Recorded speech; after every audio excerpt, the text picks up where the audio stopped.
Hello and welcome to a super special bonus episode of Musicals with Cheese. I am incredibly honored to be joined by LadyKnightTheBrave from the incredible YouTube channel. How are you doing? Hi! That was really funny to hear you just turn it on. Hello! It has become a joke for me and Andrew because I love doing that, and he is just always himself. There is a performance side of this. So we're doing this today because I love Parade. I don't think I told you this, Lady Night, but it is my favorite musical of all time. I think you mentioned that it's one of your favorites, and also I did listen to a little bit of your Parade episode today, just because I was curious. Yeah, you guys got off topic. I didn't listen to the whole thing. That does tend to happen, especially in our early episodes. You guys are very concerned about whether this is slandering the South, or I think Andrew was. He was. I was like, no, it's not. I am 100% sure if we did that episode right now today, there would be a wholly different discussion. It's pretty incredible how over 200 episodes we've both changed as human beings. I know. You've talked before about, the early episodes and how you cringe at them. So I was just curious what you guys were going to get into, and I listened to a little bit of it. So I know you said it was your favorite musical. Yes. And I've never actually had a proper discussion about it with someone else that was Jewish, except for my good friend Kevin Keller, who also shares it as his favorite musical. And anytime we talk, we literally just talk about Parade. Anytime we bump into each other, that is all we talk about. Wow! It is so rare to see someone else that not only knows about Parade, but also loves it so much. I think I had stumbled upon it like back in high school. I feel like I remember reading the wiki and like looking at clips or listening to clips or something, probably around when Sweeney Todd was happening, was big because of the movie. I feel like I found it then, and I was just like, whoa, that seems intense. And I didn't really get that much farther than that. Yeah, and it's not a show that I've ever seen live, so yeah, today was pretty much the first time that I'd seen Parade. Yes, and it literally just stemmed. And Lady Night, this is honestly a first for my entire podcast. You have not guested on their podcast before, but we've been pretty good friends for a while now. It's been a minute. It was really funny because I feel like the way it happened was just that I had started listening to your podcast in like some sort of a slump, and it was just like I like podcasts anyway because I like noise, but I really liked because you guys covered a lot of musicals I don't know, or just like older ones, and you would play the songs, which was just great because then I could actually hear bits of the musical and go, oh, maybe I should look this one up. I'm liking this music. That was very useful, and I liked that. So I was listening to a lot of the podcasts, and then I made a tweet one day, and I see Jesse McAnally liked a tweet, and I was like, wait a second. I just slid into your DMs like, hello, hi. Just like, oh, have you been following me this whole time? Crazy. I just started listening to your podcast. I have some notes. Which is great, but we've been communicating pretty nonstop, trying to arrange a date to actually do an episode. And don't worry, you will be on a proper episode soon. It's in the books. It's happening. Good. But yes. I just love Parade so much, and it was just on my mind after your most recent video, and I was like, I wonder. Are we gonna end up talking about the Holocaust in this? I want to kind of avoid that because that's not really what Parade is about this time. It's true. It's not. The events of it predate. Yeah, but there's some ties, some very rough ties, but not much. But I was just thinking about Parade, and I do that every summer. Every summer, I do tend to revisit this every summer on Confederate Memorial Day. In the old red hills of Georgia. So I'm just curious, like, I've never had a proper Jewish reading of it because I know Jason Robert Brown, the president of the Jason Robert Brown fan club, does tend to talk about this a lot and have a lot of readings on it. So does Alfred Urey, but a lot of Gentiles are the ones that do a lot of the analysis of this musical. So I'm like, I just want to hear more opinions on how it's represented and how the culture is represented in it. Like, the thing is, Leo, as presented in the show, is a very specific type. He's a type that exists. Like, I don't think it was bad representation. It's just very specific.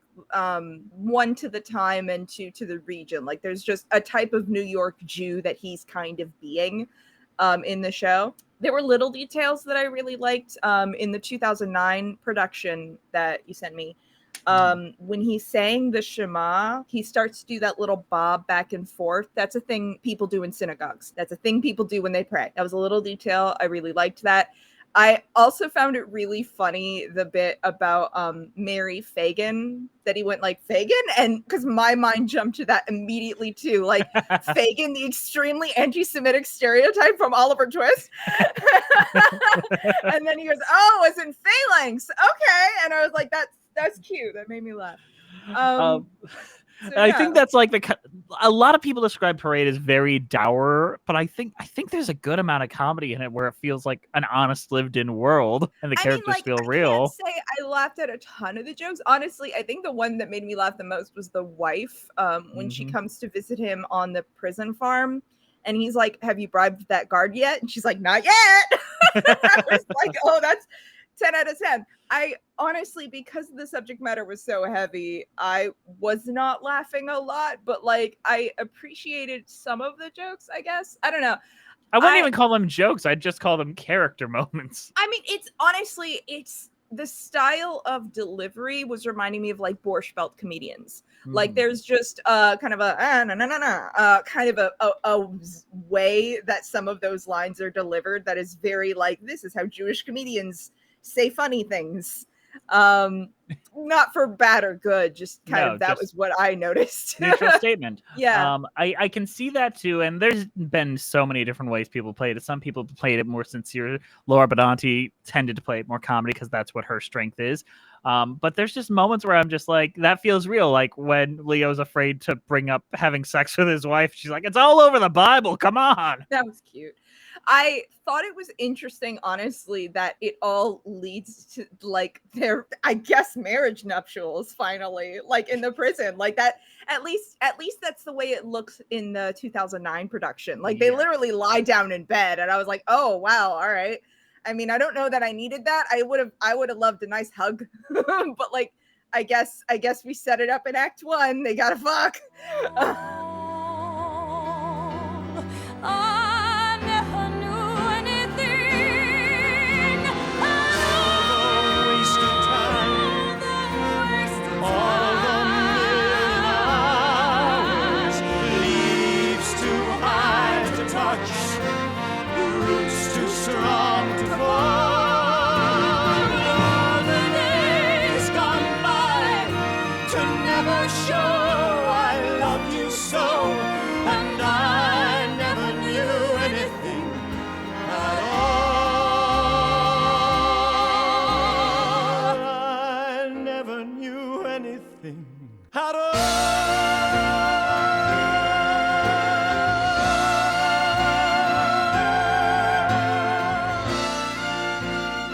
All the Wasted Time is probably one of my favorite like Broadway songs of all time, and it gives me the same feels as "Do You Love Me" from Fiddler on the Roof, of two people that only realize they're truly in love with one another after years of marriage, which is such a specific thing, and I love it. And both of them give me the same kind of feelings. Like just the beginning twinkle of All the Wasted Time gets me kind of choked up. I really liked the one that he sings when she is like uncovering everything. I forget what it's called, but I think This Is Not Over Yet. Yeah, I really liked that one.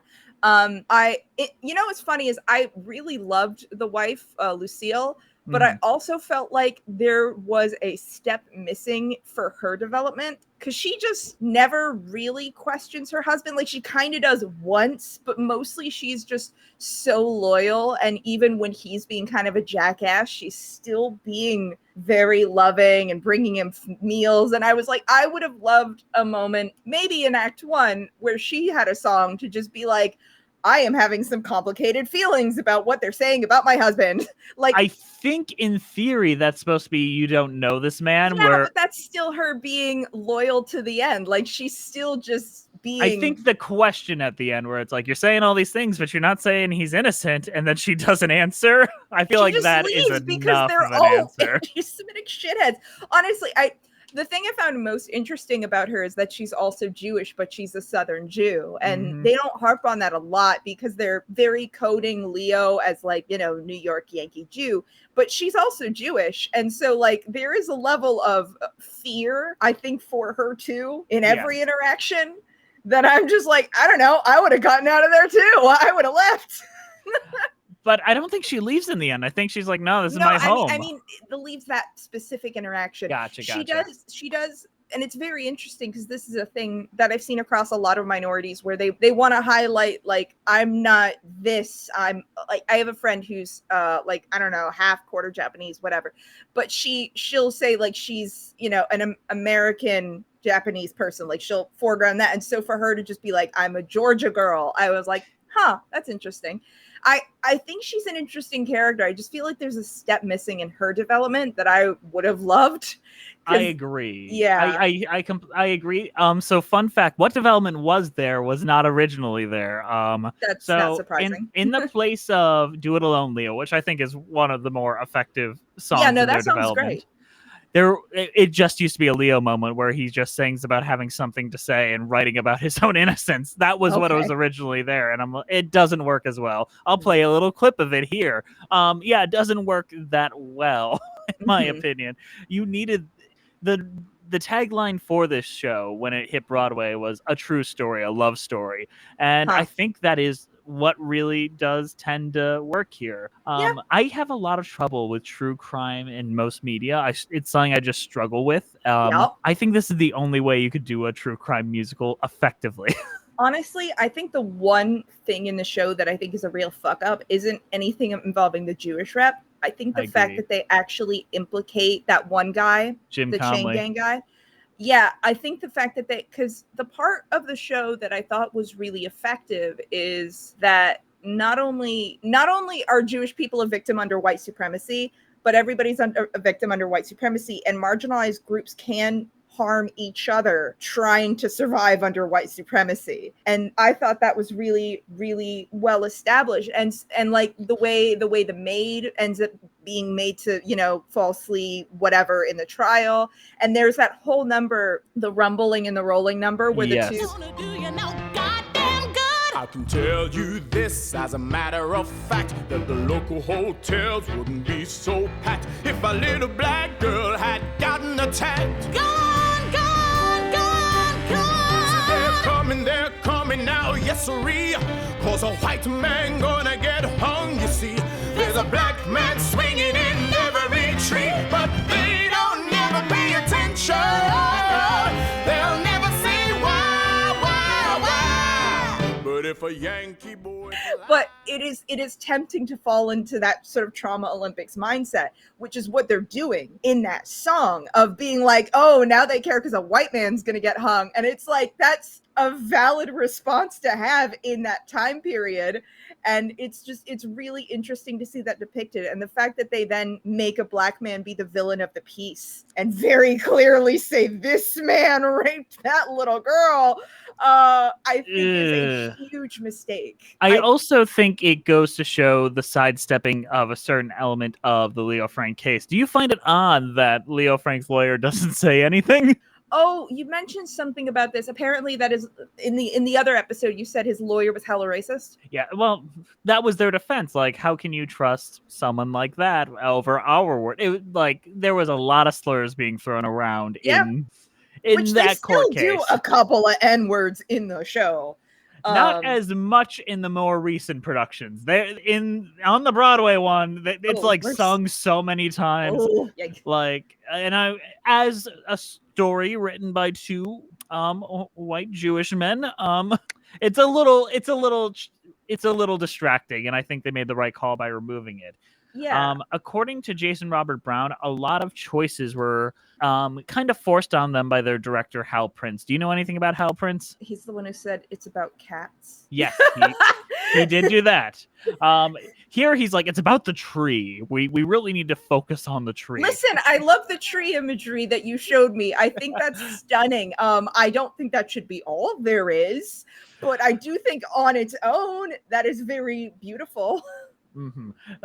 He really wanted to focus on the town, which is why a lot more of the reporters got big numbers and such. And when Jason Robert Brown and Alfred Ury went to revive it for the UK production and the subsequent concert production, they cut the score down quite a bit, focused it solely on Leo and Lucille, and it removed a lot of slurs. I mean, that's for the best. To the benefit of the show. And I'm very curious. Have you read that they're doing a new revival of this later this year, starring Ben Platt as Leo Frank? No! No! Not Ben Platt! No! To be frank, no pun intended. It does lean to every one of Ben Platt's strength, this role. I think he'll do fine. He is the right age for it. He looks more like Leo Frank than Jeremy Jordan does. He's such a meme at this point. I'm worried that he's going to distract from the piece. I think he might do better than we think. I am known for memeing on Dear Evan Hansen. I am the king of memeing on Dear Evan Hansen. He is when he's on stage, he is fine. I agree. Don't film him, apparently, or maybe just, I don't know. I do wonder how he was directed, because he was normal in the Pitch Perfect movies. Yes. Or relatively normal. His character is quite odd, but yeah, I don't know. Mixed feelings, I'll say. I think he's a very nice singer. He'll sing it great. He will sing it beautifully. That I have no doubt.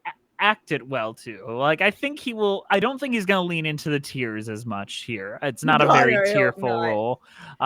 Maybe once during It's Hard to Speak My Mind during the closing statement. The problem I have with this production, from what I read, is they're leading into the true crime aspect by using pictures of the actual trial and really leaning into that. And I'm just not a fan of that. If they show a picture of the lynching, I'll be pissed. Yeah, it's just that would be three steps too far. Yeah, no. I'm like, the pictures of the whatever, fine. I get it. And honestly, considering recent questionable court trials, I definitely thought of that once or twice while watching this show. So I mean, like, it's definitely a good reminder about why we should take news media out of court cases. Yeah, this was a sensationalist trial, and the entire like city had their minds made up before the jury even came. The jury only like delegated for 4 hours before they decided he should die, which is terrifying. But the reason why I have faith in this production, do you know who Michael Arden is? Yes. He's directing it. He also directed the Spring Awakening Deaf West production. Yeah, and he was Hunchback in the 2015 LaJolla. Yeah, no, I love Michael Arden. Although I will say his speaking voice in the Hunchback show, where it feels like he was trying to play deaf by doing this really weird, like, voice, was weird. It was weird. It's really weird. His speaking voice in that show was weird, and I really like listening to the album, and then I'll play it for friends, and I'll be like, hang on, it'll get good in a minute, I swear. But I do like Michael Arden. I will be very interested in that production. And I don't think I brought this up in our original episode, but Alfred Ury, who is also the writer of the book and was the big one, he is related to the one that originally owned the pencil. I think it was his great uncle who owned the pencil factory where Leo Frank worked and the murder happened. Yeah, that's what it said on the wiki. So yeah, that's crazy. Ury was brought in by Hal Prince to really discover this. Originally, Hal Prince went to Stephen Sondheim to do that on the wiki too. The score, and Sondheim was just doing Passion, and he was like, "I'm just it's too depressing. I can't handle this." Sondheim said it was too depressing. That's funny. I mean. Passion was pretty intense situation for him. Have you watched Passion before? I remember your episode on it, but I don't remember the plot. Ugly girl falls in love with attractive guy. Shenanigans happen. It's Andrew Lloyd Webber through the guise of Sondheim, and it's one of my favorite Sondheim musicals. I think it's very good, but it is very heavy. So I kind of get why you sidestepped this. Does the wiki explain how Jason Robert Brown got involved with this?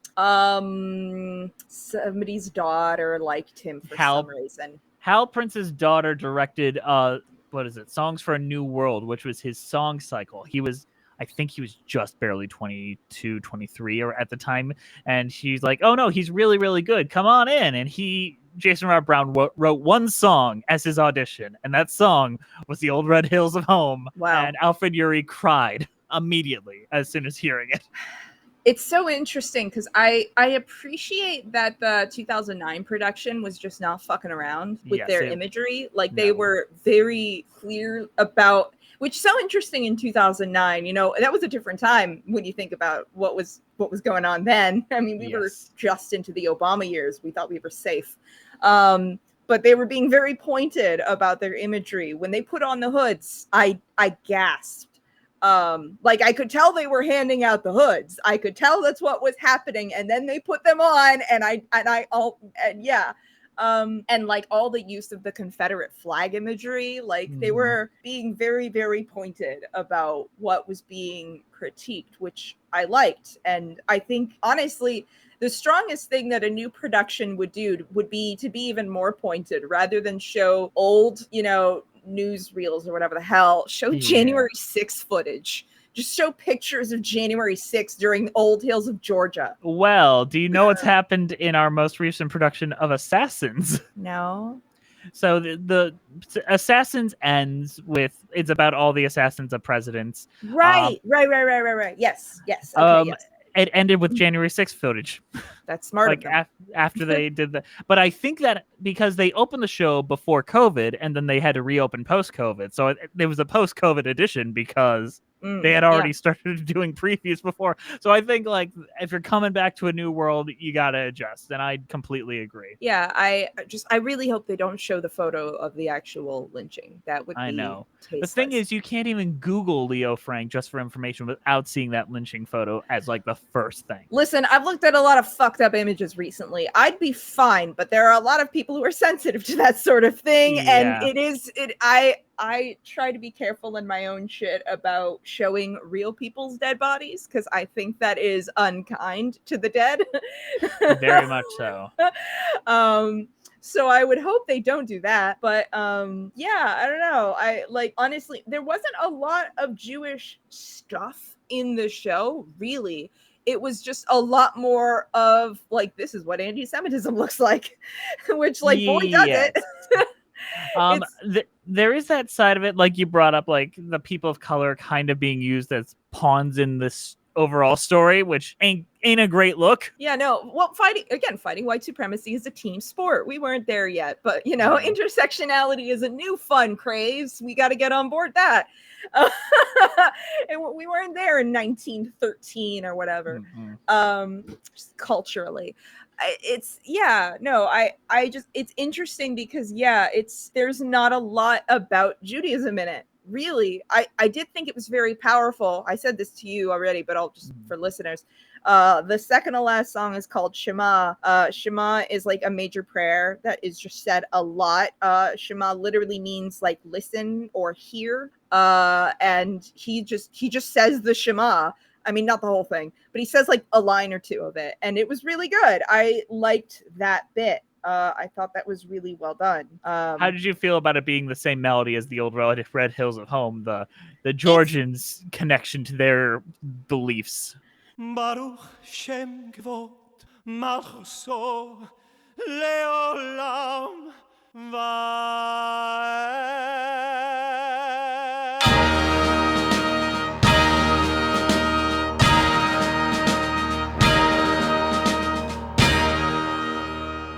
It's interesting because I feel like it's one of those things that you could read a lot of different things into it. Like, because at the beginning of the show, he is constantly separating himself from his wife and from all the southernness. And then he talks about like he's a farm boy now.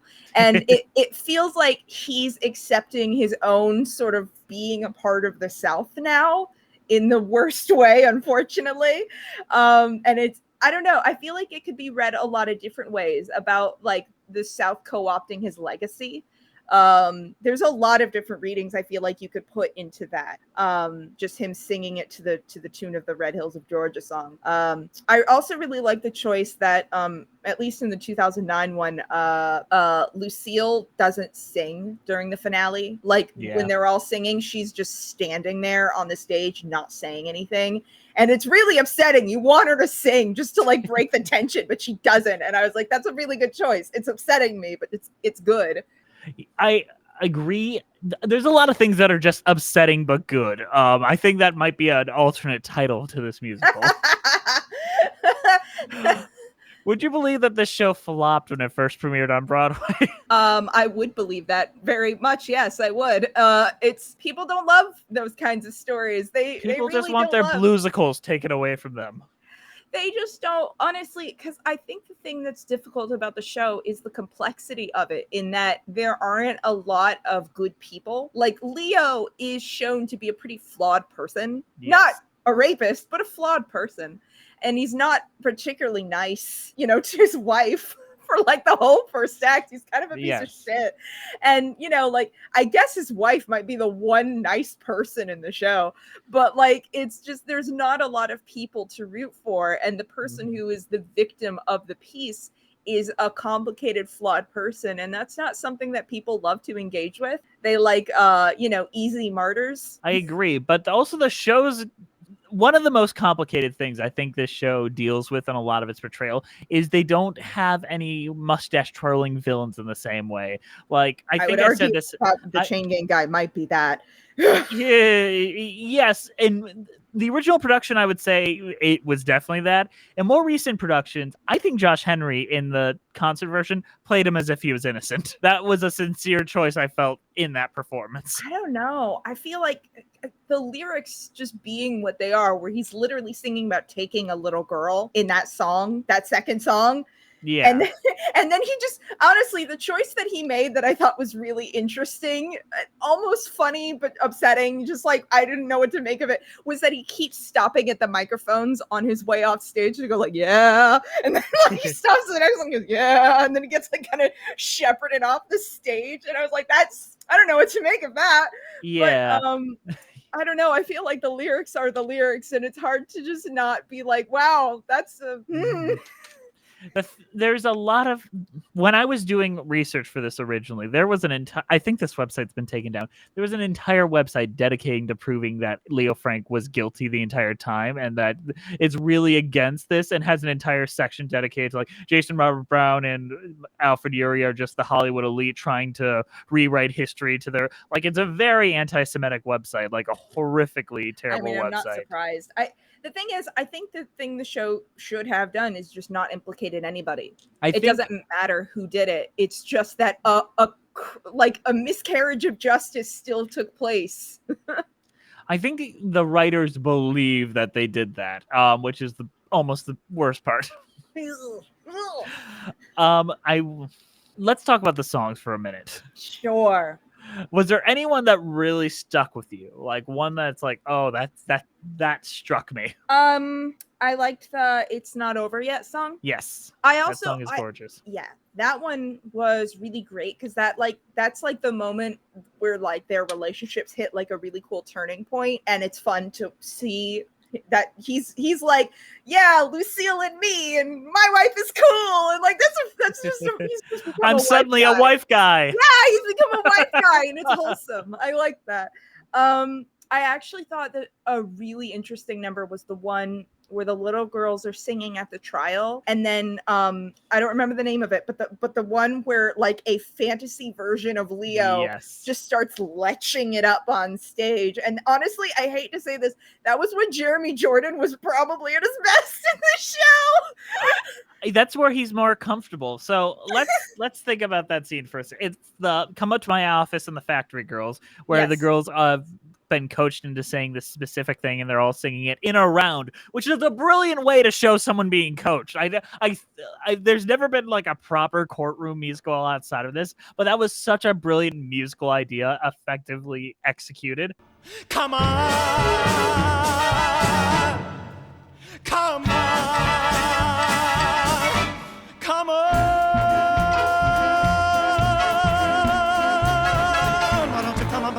Come up to my, why don't you come up and come on and come up to my, why don't you come up and come on and come up, come on and come up, come on and come up, come on and come up, come up and come on.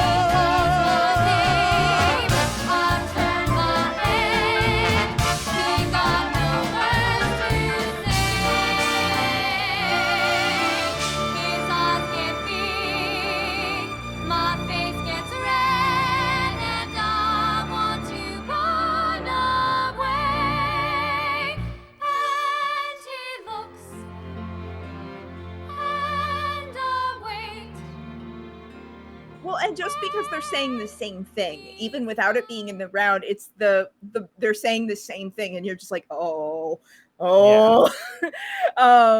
But yeah, and then this like fantasy version of Leo acts out what they're describing, where he's just hitting on each of the girls, and honestly, it's the moment where, yeah, I thought Jeremy Jordan was the most convincing, and the 2009 guy was the most cartoonish. Well, I think that's part of me is I love TR Knight. I think he's a great actor. I think it's really effective when you have someone that's really settled into that Leo role where they're very uncomfortable, and then you just get to see what it looks like when they're not that person, which is why I think it works when he goes cartoony. TR Knight goes cartoony. It does work in a way because it highlights the absurdity of this sort of farce that they're playing out. But yeah, no, it was really weird to watch Jeremy Jordan and be like, this is a fun. Also, there was a long applause after one of the songs in the concert. I think it was the Mom's song during That's the rough. That's I gross. was like, I don't like how long you're applauding after she's like, Jew. I was like, oh God, stop applauding. There was this, it might not have been that one. I don't remember. I just remember. No. I just remembered because they didn't applaud after that one because obviously it was after That's What He Said, because it's Josh Henry and he just did a good job, but they didn't quite know how to react to that one. Oh, maybe. I just remember there was a long applause somewhere that I was like, oh, don't applaud that. That guy was a great singer. He was. Yes. The Mom's number, where she's singing about her daughter. My daughter will forgive me. I thought that was one of the better moments in the concert because she really, the lady in the 2009 one, so quiet I would have missed it. And she's just like Jew. And then the concert lady, she's Jew. And I almost fucking jump scared me. Like it does the job. It's the same effect of the end of If You Could See Her from Cabaret. That's exactly what I thought of. Up on you. Oh, I thought of that exact same thing. Yes, the first time I saw Cabaret, I had a very similar reaction of like, ah! And it's really funny. I recently watched Cabaret with some friends. Movie. That's a rough movie night. I'm friends with David J. Bowdley, and they were making that video about Cabaret, which if you haven't seen it, you should. Yeah. And a mutual friend of ours, Aronach, hadn't seen Cabaret, so just like the three of us watched it. I hadn't seen it in a while. And then a fourth friend. So yeah, there was just a bunch of us on Discord watching Cabaret. And it was really funny because Aronach and my other friend Molly hadn't seen Cabaret before. So that number's happening and I know it's coming and David knows what's coming. And I'm the only Jew in the room. And dead silence, complete silence. And finally I just was like, like just to break the tension. They were like, I knew something racist was going to happen. I didn't know it was going to be that. Yeah, I don't know. It's very effective. I thought that was very well done. Because I maybe I'm going to say something here and maybe you'll disagree with me. I think this would actually be one of the few musicals that would translate fairly well to film. I was thinking about that, and I don't know. It really depends on how you shoot it, because I think you could fuck it up really easily. Oh, I agree there. I know Spielberg, the Schindler's List stuff that you brought up in that incredible video you made. Thanks. But I do think he might be able to kind of do this a little better. Of sensationalist. For this. I do agree, because he's a kind of a sensationalist filmmaker, and that works for certain projects. I think Schindler's List has its place. I'll just say that. It's not a bad movie. I just think it's not the only one you should watch on that subject matter. I agree, but I think that my problem with Schindler's List, and here we go, is that I think Spielberg, by his nature, is an entertainer at heart, and he just can't turn that brain off. Where most of that movie just looks like Indiana Jones, and there's like weirdly out of place jokes about like Schindler wanting the hot secretary, and then the only good one is the quote unquote ugly one. Like those are the things that I'm like, this is not the movie for that, Spielberg. I honestly barely remember that stuff. The stuff that sticks with me mostly is just the very gratuitous violence. There's a lot of it. It's intended to shock, and I guess that has a place if you need to be shocked, but most Jewish people don't. Yeah, I agree with that, but I feel like it's made even worse because there's just weird comedy moments of that. There's weird, like, high comedy moments in there. And then you've got the... All right. Remember the gun jam scene in Schindler's List? Yes, I do. That is one of the most, like, idiotic scenes in a film. Spielberg and it's has disgusting. a really weird, dark sense of humor, and it shows up. It works better in Saving Private Ryan. Yes. There was a beat in Saving Private Ryan on the beaches scene when a guy gets shot in the helmet, and he is surprised that he didn't die, and he takes off his helmet to like look at it, and then he gets shot in the head. It's that beat, but for longer. Yes. Now, all those types of things that I think bring down Schindler's List, I think would really heighten Parade. No, I think it would work really well for this because it's very theatrical, and he is very theatrical. Yes. So like I think he, and also he has a good impulse for when to keep it wide, which I think there are certain scenes like courtroom scenes where you would want to film it a bit like it is on stage and just kind of not be doing like Chicago style. Oh, Chicago's a show with courtroom stuff. Hey. Oh yeah, but I think that would not translate in the same way. No, I just thought of it. You said you couldn't think of other courtroom musicals. You're right. Chicago. Yeah, no, like it shouldn't look like Chicago. That would be bad. That would be very bad if they filmed Parade like Chicago. Yes. Yeah. Honestly, if Spielberg only does one other musical outside of West Side Story, and West Side Story might be like the only like use of Spielberg I've enjoyed in the last 10 years, it should be Parade. Oh, are you a big Ready Player One defender? Oh no. Okay.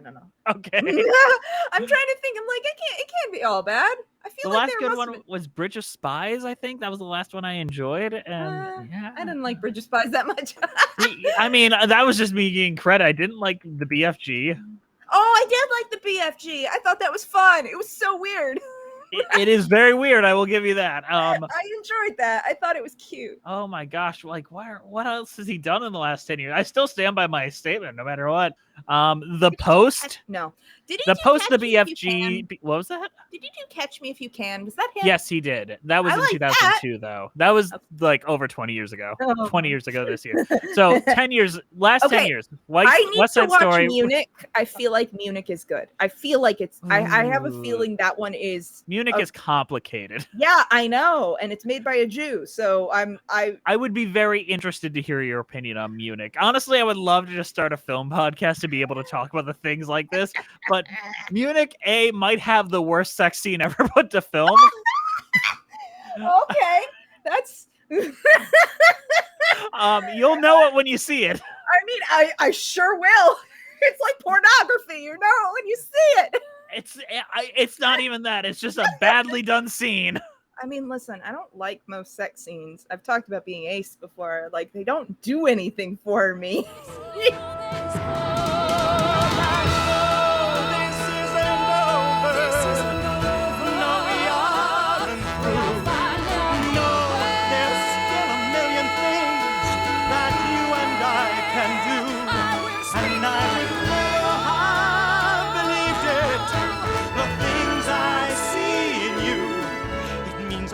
Isn't guilty, doesn't have to walk the plank. It means the gallows still are vacant, and we've got my wife to thank. It means you shouldn't underestimate Lucille and Leo Frank, 'cause this is not over yet.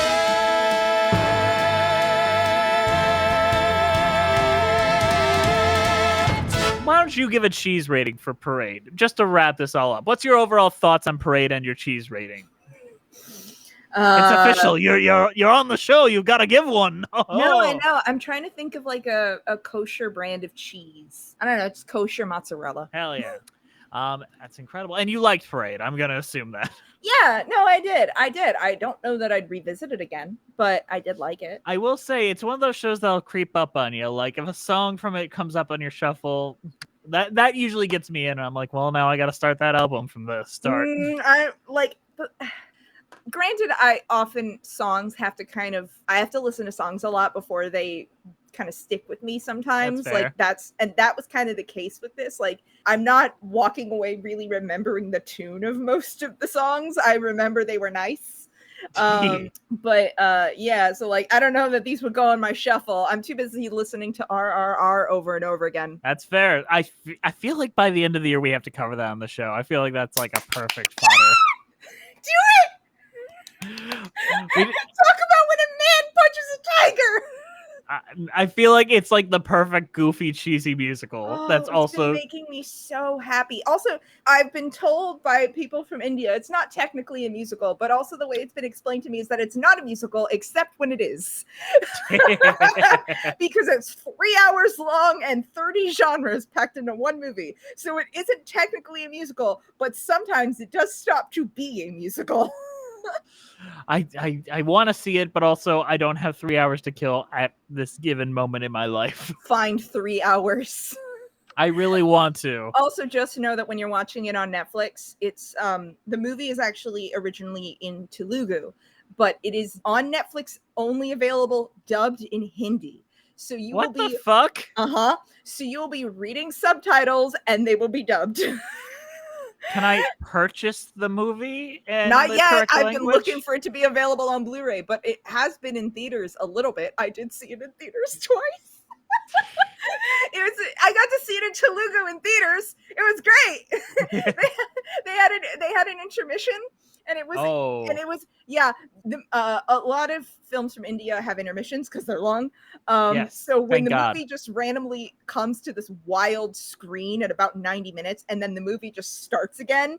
That was the intermission. They don't include the where it says interval, so it just goes back to the movie on Netflix, which is a little wild. But they did. Oh, come on! I want to pee at home too. Yeah, but they've said interval with 3 R's. Oh, I love them. interval. Yeah, I literally was walking to the bathroom going, interval. Yeah, that was great. So you should watch that. Find 3 hours. It will make you happy after listening to Parade. Parade makes me happy. You know, like that kind of sad happy. How? Where is the joy? All I see is trauma. The joy is the catharsis, to be honest. Like sometimes you just know you need. Whoa. Sometimes you know you just need to feel something and get an emotion out, and like so that's the kind of feeling I have after I finish listening to Parade. All right, I'll give you Hey, that. we all got this. Lady Knight, why don't you promote your incredible content for the world to find? I have a YouTube channel where I talk about film theory and feelings, and my most recent video is being fucked over by Lionsgate.